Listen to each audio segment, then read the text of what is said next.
Hallelujah. Hallelujah. An abundance. There is the sound of an abundance of rain. We've been talking about that. The sound of an abundance. Abundance, abundance. There is a sound of an abundance of rain. That's 1 Kings chapter 18, verse 41. Elijah said, there is the sound of an abundance of rain. Last week we started talking about prayer. We talked about visitation. And we found out, Luke chapter 19, Jesus weeping over Jerusalem said they did not know the time of their visitation. They did not know the time of their visitation. And then we read about Elijah in 1 Kings 19, where God brought him to Mount Horeb, Mount Sinai, mountain of God. And he was in a cave, and the Lord began to speak to him. And the Lord said, go stand, outside. And then there was a wind, and it shook the mountains, and then rocks fell. And the Bible says that God was not in the wind. And then there was an earthquake. It says God was not in the earthquake. And then there's a fire, and God was not in the fire. But after the fire, there was a still small voice. And in that still small voice, Elijah put his mantle on, wrapped it around his face, and he went outside. And the Lord began to speak to him. He was aware of that still small voice in the midst of the wind and in the midst of the earthquake, in the midst of the fire. He did not get distracted. He didn't get focused on the outward demonstration. He was looking for the demonstrator. He was looking for him. And he went out to meet with him. And when he did, the Lord began to speak. Hallelujah. And so we can miss our visitation if we just focus on the demonstration or the spectacular. Right? You can mix the visitation if you just... There can be a big celebration, and if we get all involved in the celebration, sometimes we can miss the host, or we can miss who the celebration is about or for. Amen? And then it's all done, and it's like, well, I wanted to go up to them and congratulate them and say thank you, but they're gone. We missed the visitation because we're so caught up in the celebration, the event. The Apostle Paul says in Philippians 3, he says, that I might know him. The Amplified says, it's my determined purpose that I might know him better and deeper and more intimately and be aware of him. This is our heart's desire. I want to read that because I want us to be reminded of it, and I want us to let it get in us. The word is a fire and is a hammer. Let that word get in us to where day in and day out we begin to think the same way. It's my determined purpose to know him. Amen? To know him more and more. We want to encounter the fire.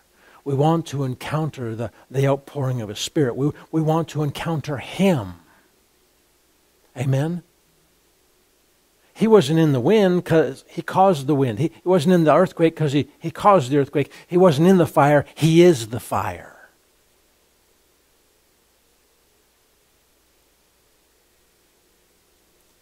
Hallelujah. And then we were at 1 Kings 18, so let's 1 Kings 18. We see verse 41 again. There is the sound of the abundance of rain. So Ahab went up to eat and drink, and Elijah went up to the top of Mount Carmel. Then he bowed down on the ground, and he put his face between his knees, and he said to his servant, go up now, look toward the sea. So he went up and looked. And obviously he came back. And he said, there's nothing.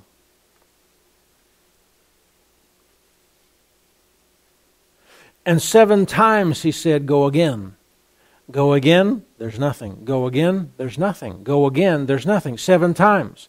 Go again. And then he said, verse 44, then it came to pass the 7th time that he said, there is a cloud as small as a man's hand rising out of the sea. So he said, go and say to Ahab, prepare your chariot and go down and prepare go down before the rain stops you.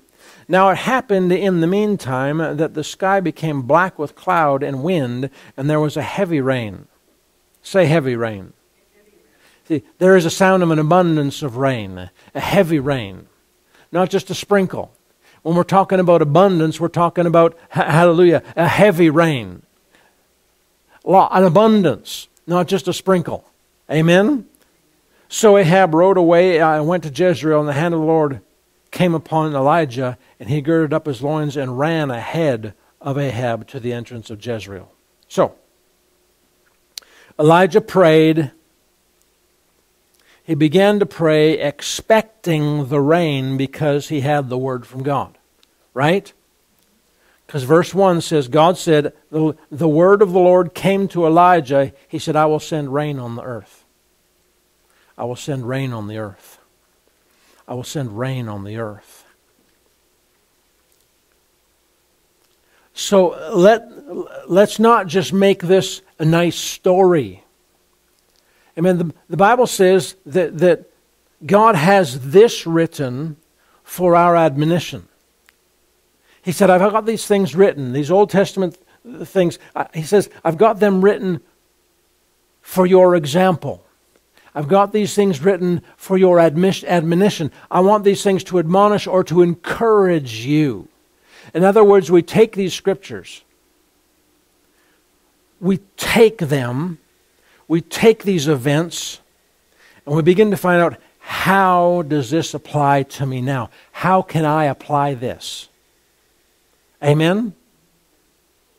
Elijah had a word from God, and he began to pray.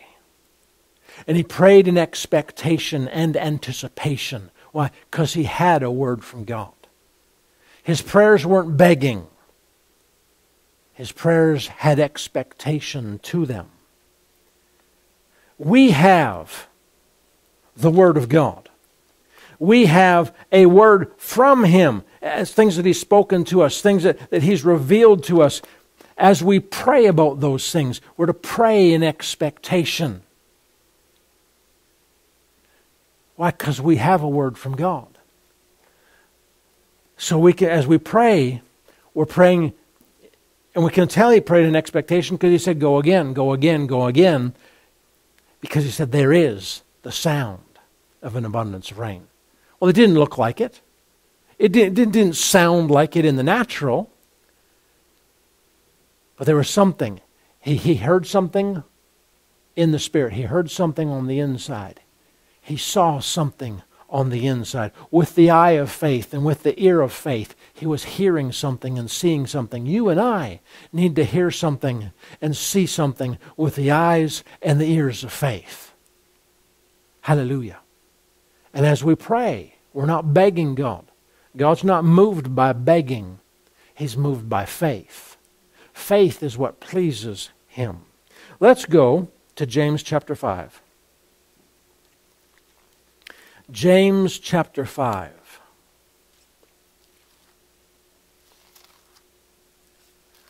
James chapter 5 talks about this event that we've been reading about. James chapter 5, the middle of verse 16. So, James 5:16b, the middle of verse 16, says, the effectual fervent prayer of a righteous man or a righteous person avails much.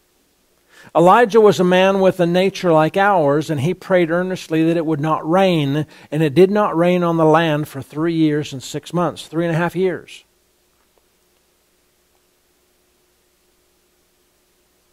Verse 18, and he prayed again, and the heaven gave rain, and the earth produced its fruit.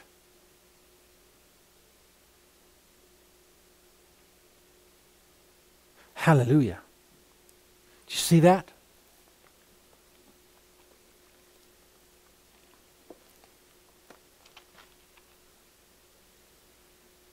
Hallelujah.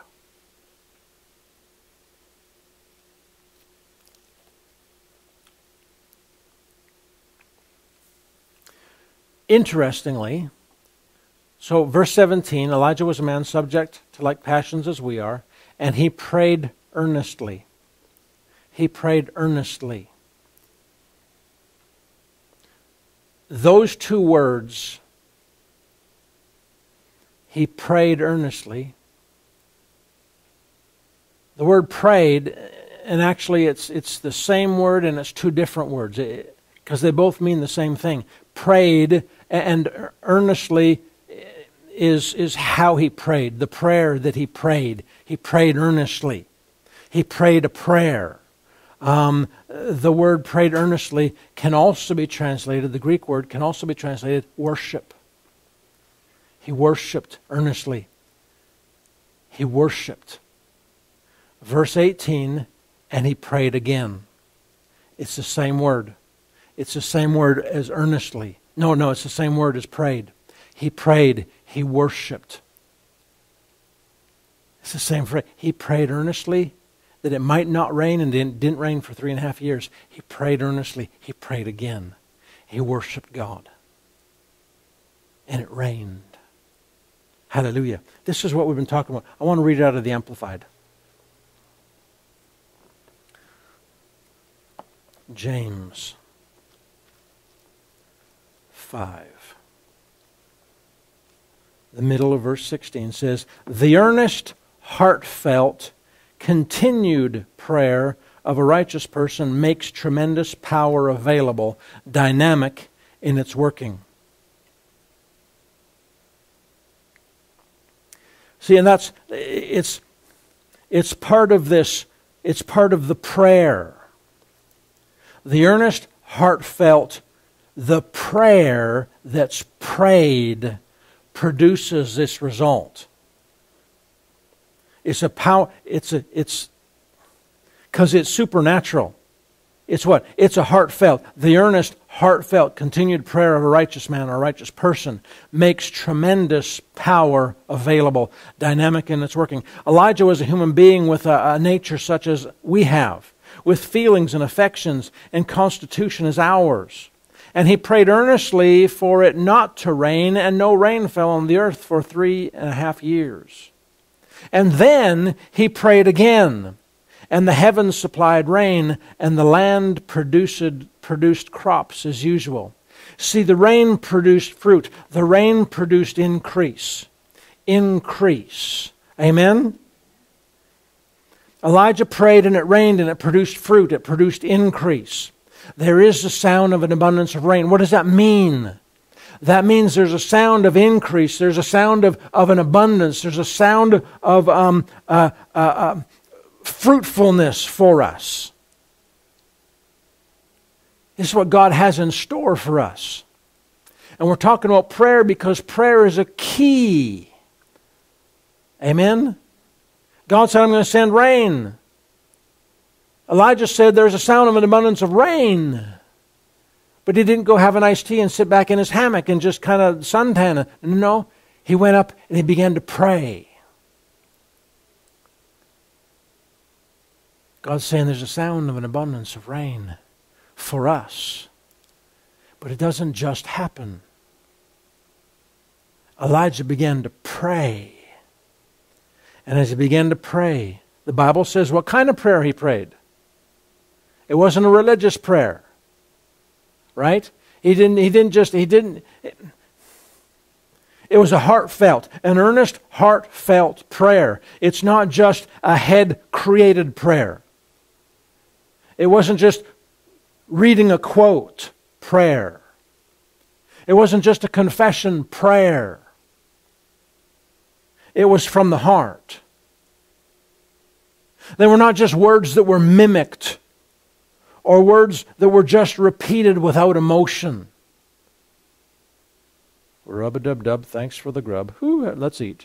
No, it was a heartfelt prayer. Heartfelt prayer.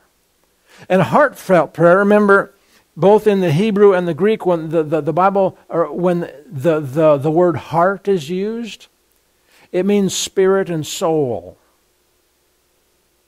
And so sometimes we have to distinguish which is being talked about. But here's the thing. A heartfelt prayer,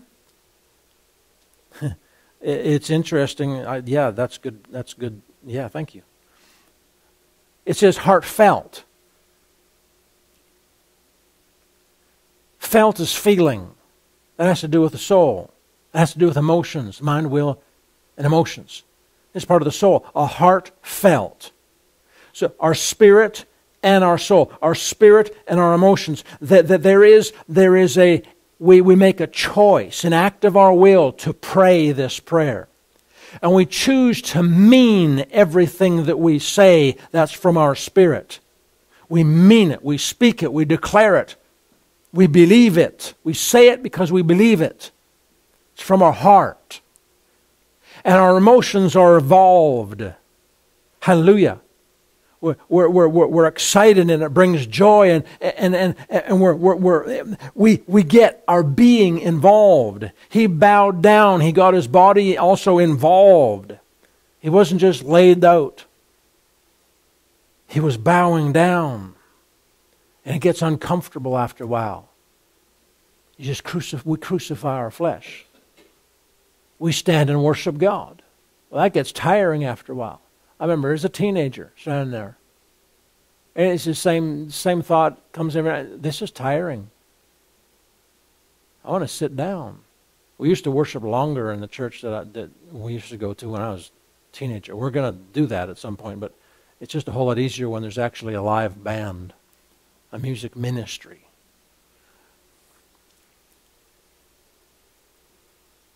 I would just worship. I would just tell my flesh, shut up. I'm worshiping God. Shut up. I'm praising the Lord. Quit whining. You can sit down for the whole rest of the service. But right now, we're glorifying God. We're praising God. Amen? So we get our everything involved. A heartfelt prayer. Heartfelt prayer. Our praise and worship ought to be heartfelt. We might be reading the words off a screen, but we need to mean what we're reading. We must mean what we're saying. When I tell my wife, I love you, it's not because I'm supposed to say it. I know I'm supposed to say it, and I know I'm supposed to say it consistently and regularly. But it doesn't come out that way, lifelessly. I love you. I love you. I love you. 2 more times to say it. I love you. No. I'm not counting. There's no counting involved. I'm just letting her know. And it's from my heart. Because I choose to mean it every single time. I remember we were taking pictures somewhere and my mom finally just handed the camera to Audrey and said, you take the picture because he smiles better when you take it when you're behind the camera. Apparently I smile different because she makes me smile. Hallelujah. Something, a heartfelt prayer, not just a head-created prayer. Elijah prayed, but he didn't just pray a lifeless prayer. He prayed an earnest, heartfelt prayer. And this is how we come to God. There is the sound of an abundance of rain in our lives, for our lives. And we begin to go to Him. A heartfelt, earnest prayer. Oh God, you are my God. We're not just quoting Psalm 63, verse 1 and 2. Oh God, you are my God. Early will I seek you. I hunger and I thirst and long for you in dry and thirsty land where there's no water to see your power and your glory. Oh yeah. No. We're responding from our heart. It becomes a heart. Oh God, you are my God. It's the same words.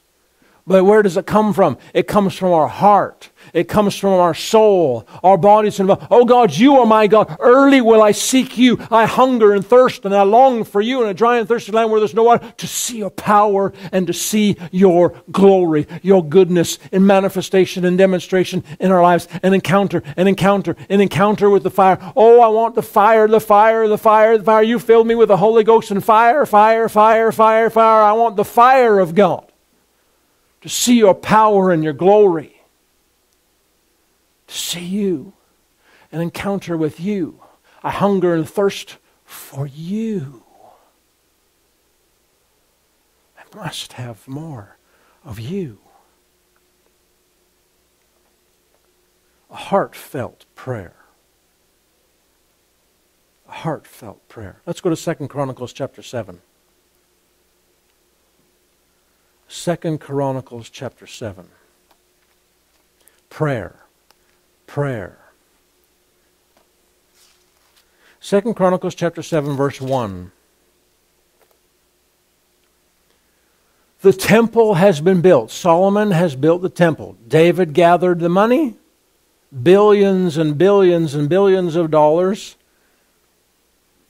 in our money.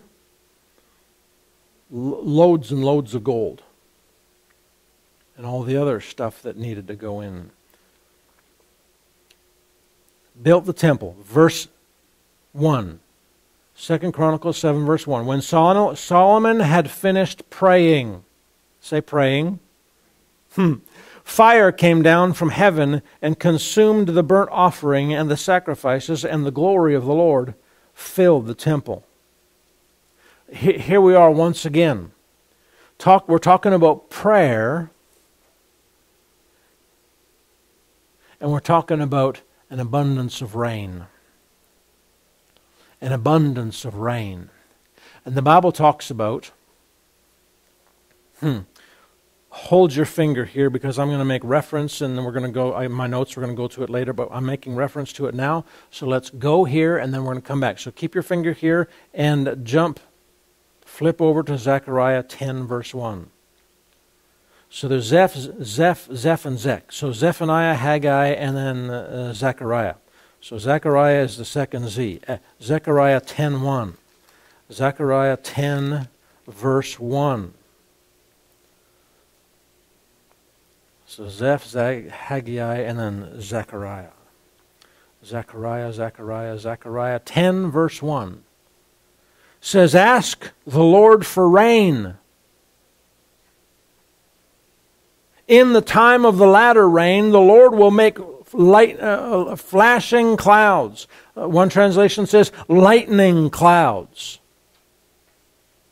And He will give them showers of rain and grass in the field for everyone. Grass in the field for everyone. See, this is the result of rain, an abundance, fruitfulness, right? The result of rain. He will cause grass in the field for everyone. Glory to God. Fruitfulness.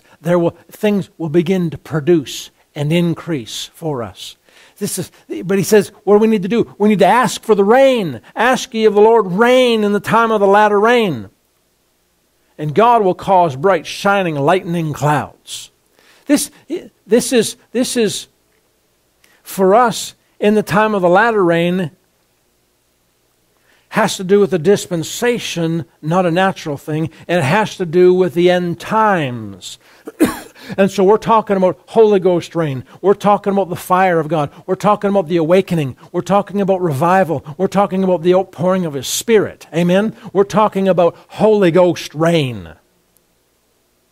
Holy Ghost rain in the time of the... Ask for the rain. And I'll cause it rain. There will be lightning, bright, shiny lightning clouds, and I'm going to cause it to rain. Showers, and it will produce results. It will produce fruit. Hallelujah. So, ask for the rain. What is that? That's prayer. Amen? Prayer. The effectual, fervent prayer, a heartfelt prayer. We're asking for the rain. We're not just reading that verse with no, not meaning it and no emotion to it. No, there's meaning. We believe this. God said, Lord, we're doing this. We believe it. We expect it. And we're emotional and excited about it. Amen? We're asking for the rain in the time of light. So now, back to 2 Chronicles 7. They prayed. He prayed and the fire fell. Amen? We saw that back talking about in 1 Kings 18. Elijah prayed, remember that? And the fire fell. And the fire fell and consumed the burnt offering and the altar. Same thing happened here. Solomon prayed and the fire fell. Hallelujah. Prayer. There's a key to what we're talking about. The sound of the abundance of rain, this outpouring, the awakening and revival is tied to our prayers. Our prayers is a key. It's not the only key, but it's a key. The fervent, effectual, fervent, heartfelt prayer. He prayed and the fire came down from heaven. Verse 2, and the priest could not enter the house of the Lord. Why? Because the glory of the Lord had filled the house. The glory of the Lord had filled the Lord's house. It was full of the glory of God. And they couldn't enter in. Brother Hagin tells a story about when he died and then came back and his mom and his grandma went to enter in to his room. And his mom walked, open door, walked into the threshold and bounced off of something. She said it was kind of smoky and glittery in there. Walked, open door, bounced off of something. She just backed up. His grandma came and hit the same thing.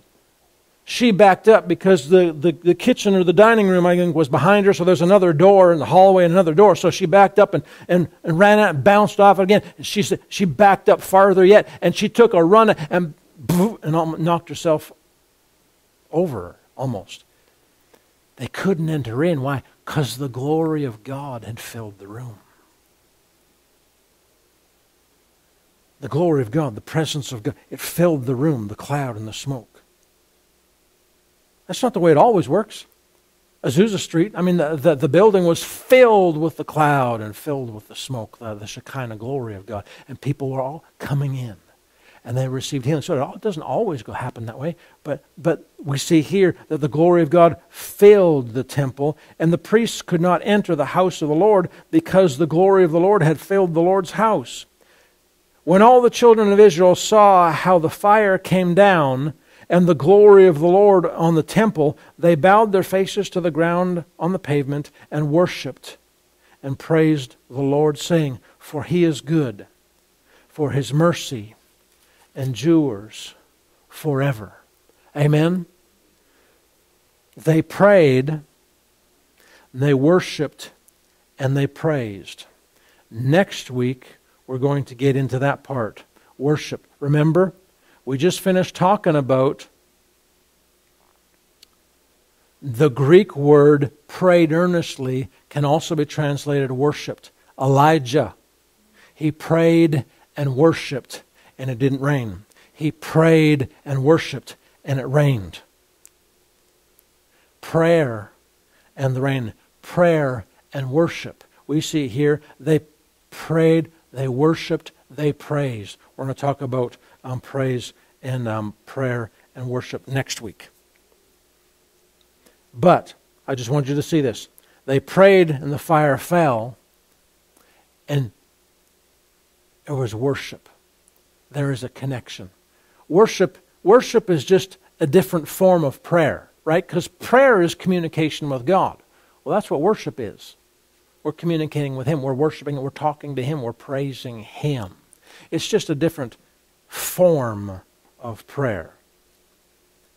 Now, verse 12 says this, then the Lord appeared to Solomon by night and said to him, I have heard your prayer and have chosen this place, talking about the temple. The Temple Mount, this place. He said, I have chosen this place for myself as a house of sacrifice.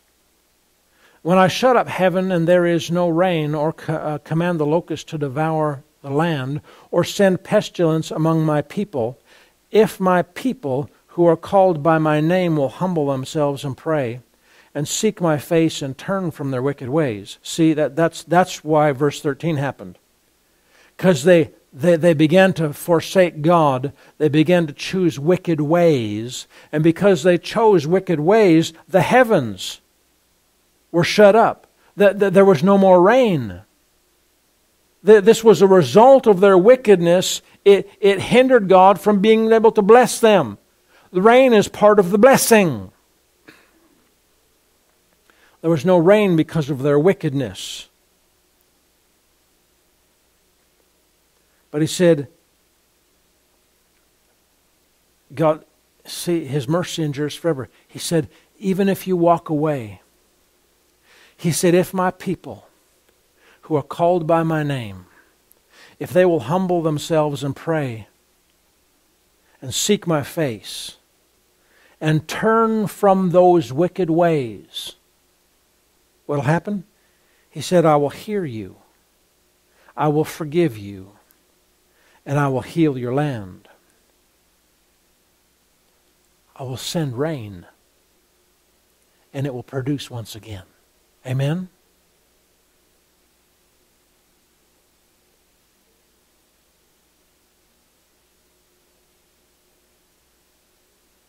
Now my eyes will be open and my ears attentive to prayer made in this place.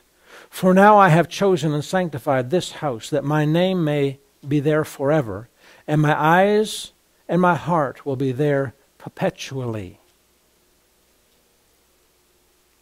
So even though it was destroyed in 70 A.D., and it's been messed with, at the moment, God said, I've chosen this place. It's mine.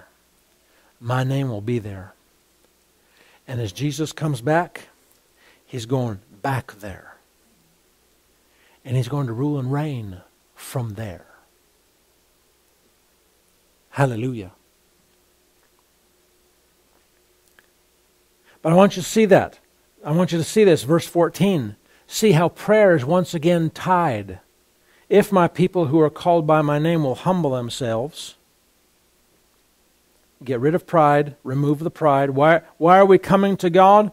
Why are we seeking Him? Why are we praying? Because we recognize that we are dependent on Him. We must have Him. This is not what we can do in ourselves. We try doing that, it's called wickedness. Because we start doing things on our own, the devil will help inspire us.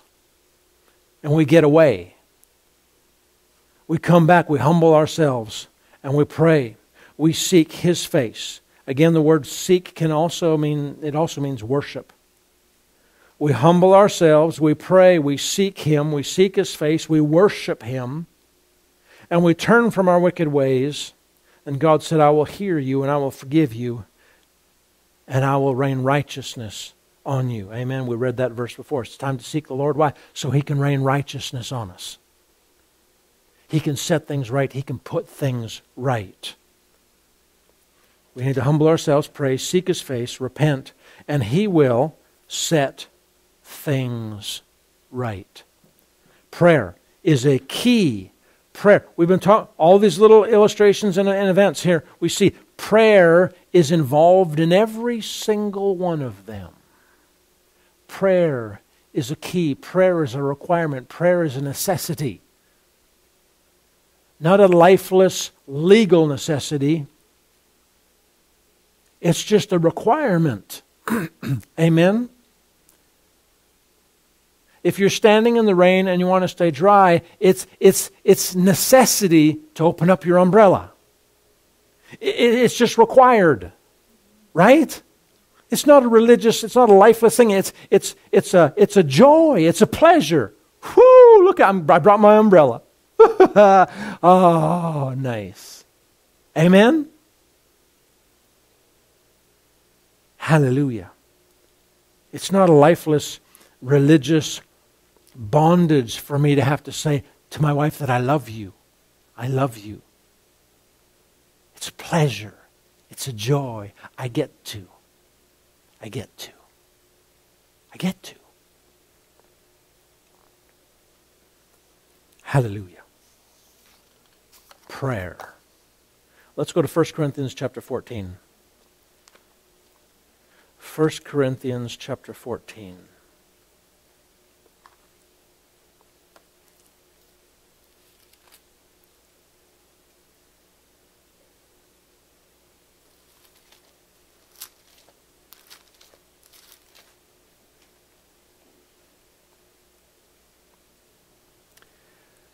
First Corinthians 14. No, not 14. Yes, 14. Actually, you know what? Let's start in verse 1. Verse 1 and verse 2. Pursue love and desire spiritual gifts or spirituals or things pertaining to and of the Holy Ghost, spiritual things. But especially that you may prophesy. For he who speaks in a tongue does not speak to men, but to God. For no one understands him, howbeit in the Spirit he speaks mysteries.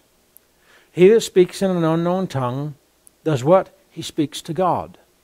We're not talking to men. So that's why, if you read the context here, he's talking about the difference between prophecy and praying and speaking in tongues. Prophecy is for speaking to people to edify people. Speaking in tongues is talking to God, and it edifies ourselves. He says, so if you're going to be talking to people, you need to prophesy to them, or if you're going to speak in tongues, you better interpret. Why? So that the people can be edified.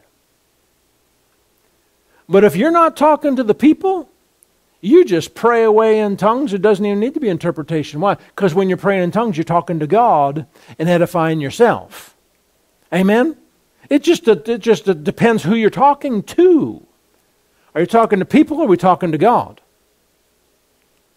And when it comes to our prayer language and our time working together with Him, a lot of times most of the time, we're talking to God. That's who we're talking to. And so when we pray in tongues, the Bible says we edify ourselves. But we see here, he says we're not talking to men or people, we're talking to God. For no one understands Him, howbeit in the Spirit He speaks mysteries. So what we're speaking is His mysteries, divine secrets. We don't understand it, no one else understands it, but we're not talking to anyone else, so who cares what they think? And we're actually not talking to ourselves, so it makes no difference what we think. We're talking to God. And we're talking mysteries, divine secrets. Now the word mystery, let's go ahead and just take a couple scriptures. Ephesians 1, verse 9. Ephesians 1, verse 9. What about this mystery? What about this mystery? Ephesians 1, 9 says this. That God, He has made known to us the mystery of His will according to His good pleasure which He purposed in Himself. The mystery of His will. So one of the things we see about this mystery, when we're praying in tongues, we're speaking mysteries or divine secrets. Well, what's one of the things that we're talking? What's one of the things that we're saying? What are we saying? What are we talking about in regards to these mysteries? We're talking about His will. The mystery of His will. In other words, what's your will? We're praying about today. What's your will? I'm praying in other tongues about today. The mystery of your will. What's your will for today? I can pray about next week. Eh? We can pray about next week. We can pray about our next week. Lord, what's your will? The mystery about next week. We can pray about next month. We can pray throughout this whole year. We can pray the year through. In mysteries, divine secret. The mystery of His will. The mystery of His will. And as we begin to pray these things out, He will cause us to begin to understand. But let's not get there yet. What else? 1 Corinthians chapter 2. 1 Corinthians chapter 2. 1 Corinthians chapter 2, verse 7. So we see, talking about the mystery, when we pray in tongues, we're speaking mysteries. Ephesians 1:9 says the mystery of His will. 1 Corinthians 2, verse 7 says, but we speak the wisdom of God in a mystery, the hidden wisdom which God ordained before the ages for our glory. So when we pray in other tongues, we're praying mysteries, and in this says we're praying the wisdom of God in a mystery. The wisdom of God. When we ask for the Lord for wisdom, He said, when you don't know, ask the Lord for wisdom, and He'll give you wisdom. This is one of the ways that we can pray out the wisdom. We can tap into the wisdom of God by praying in other tongues. We speak the wisdom of God in a mystery. Now it's very interesting because it says here that this mystery, the hidden wisdom which God ordained before the ages for our glory, which none of the rulers of this age knew, for had they known it, they would not have crucified the Lord of glory. You see, that was a mystery. But they had no clue. The devil thought he was getting rid of Jesus, getting rid of the Messiah. He was messing God's plan up, but no, he was exactly. The devil is predictable. And God set up His plan because of the predictableness of the devil. He knew the devil would try to kill him. He had this plan to take him into hell. And the devil killed him and took him to hell. But when justice was served, Jesus never sinned. In other words, it was illegal for Him to be there. The devil didn't think about that. He just wanted to kill him. Because that's what he does. He steals, he kills, and destroys. He thought if he could just kill him, steal, destroy, then he's messed God's plan up. But he's there illegally. And he allowed himself to be there because he took our place. He became our substitute. That was the mystery. He became our Redeemer. He became our substitute.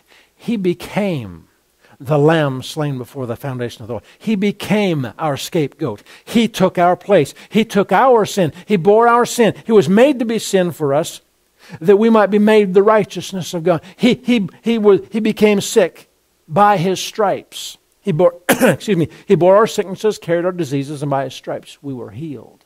He took our place. He was made to be poor for us, that through His poverty we might be made rich. He took our place. It's all a mystery. The devil didn't know that part. He's so short-sighted, all he wanted to do was kill him. God is long-term. He's got this plan. The devil will kill you, take you to hell, but you're not there for yourself. You're there because of all humanity. He became our Redeemer, our Savior. And when justice was served, 3 days later, the Bible says the glory of God, the Spirit of God, went into hell and filled and quickened and made Jesus alive. Alive. And He took the keys back from the devil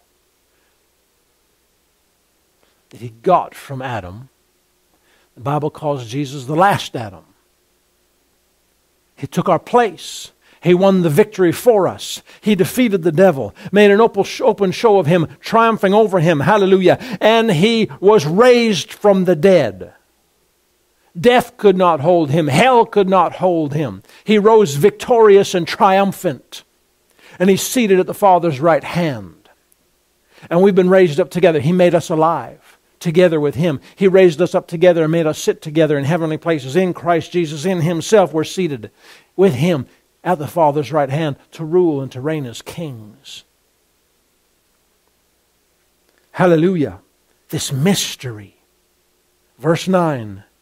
But as it is written, eye has not seen, nor ear heard, neither has it entered into the heart of man the things that God has prepared for them that love Him, but God has revealed them unto us by His Spirit. But God has revealed them unto us by His Spirit. When we pray in other tongues, we're speaking mysteries, the mystery of His will, the wisdom of God in a mystery. And He causes us The things that we've not seen, the things that we've not heard, the things that have not entered into our heart in regards to His plans and His purposes for our life. He begins to reveal those things to us by His Spirit. As we're praying in other tongues, He begins to, but God has revealed them unto us by His Spirit. As we're praying in other tongues, He begins to reveal them. Let's go John chapter 16. John chapter 16. Right? John chapter 16. Verse 13. John 16 verse 13. John 16 verse 13. Howbeit when He, the Spirit of truth, is come, He will guide you into all truth. For He will not speak of His own authority, but whatever He hears He will speak, and He will tell you things to come. King James says He will show you things to come. He will glorify Me, for He shall receive of mine, and shall show it unto you. All things that the Father has are mine, therefore said I, that He will take of mine, and will show it to you. He will reveal it to you. He will download it to you. The things that we've not seen, the things that we've not heard, the things that have not entered into our heart in regards to His plans and His purposes for our life, He will reveal them unto us. He will download them in our heart by His Spirit. As we're praying in other tongues, we are speaking those mysteries. Amen? Allow Him to show you or download things to come. His will, His wisdom about the rain, about setting things right in our lives and our assignment is tied to prayer. We may ask for the rain in our known tongue, but we also pray in other tongues. We pray in the Spirit, and He begins to work on our behalf. Let's go to Luke chapter 18. Luke chapter 18. And we will close with this. Luke chapter 18, starting in verse 1. Then He spoke a parable unto them, saying, that men, or that we ought always to pray, and not to faint or not to lose heart. Prayer. We're talking about prayer. Amen? We're talking about prayer. That we ought always to pray and not to faint or lose heart. Don't give up. Say, don't give up. Okay, don't give up. So that's what He's about to talk about. He's about to share a story about not giving up. The result of not giving up. Some keys about not giving up. Saying, there was in a certain city a judge who did not fear God nor regarded man. There was a widow in that city, and she came to him saying, get justice for me from my adversary. She said, I want you to make things right. I want you to put things right. Amen. Do you understand that? It's that same phrase. We're trying to seek the Lord so He can rain righteousness on us. So He can put things right. He can set things right. He can make things right. This woman came to this unjust judge. Why? Because that's just part of justice. That's part of the legal system. Make things right. Put things right for me from my adversary. My adversary is causing something wrong. I want things to be made right. The devil wants to make things wrong. That the devil is trying to produce wrong things in our life, and we go before our God. Prayer. We seek Him so He can rain righteousness on us. He can make things right. He can set things right. He can put things right in our life. She said, get justice for me from my adversary. And he would not for a while. Why? Because he didn't care about her and he didn't care about God. I mean, Jesus is telling this story about in a certain city. He'd heard about this judge. This judge had a reputation. But he's talking about this woman. And he would not for a while, but afterward he said within himself, though I do not fear God nor regard men, yet because this woman troubles me, I will avenge her. I will avenge her. Say those 4 words out with me. I will avenge her. One more time. I will avenge her. One more time. I will avenge her. This is what the unjust judge said. I will avenge her. Amen? This is what he said. I will avenge her. I will avenge her. Lest by her continual coming she weary me. Why did she continually come? She was continually coming and going, requesting and demanding her rights.